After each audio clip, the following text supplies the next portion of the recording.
गानचतुराय गानप्राणाय गानान्तरात्मने गानोत्सुकाय गानमत्ताय गानोत्सुकमनसे गुरुपूजिताय गुरुदैवताय गुरुकुलस्थायिने गुरुविक्रमाय गुह्यप्रवराय गुरवे गुणगुरवे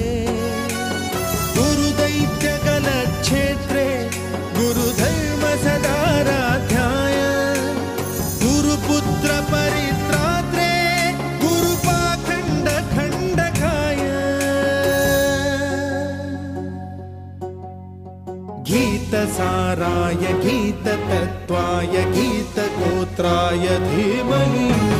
गूढगुल्फाय गन्धमत्ताय गोजयप्रदाय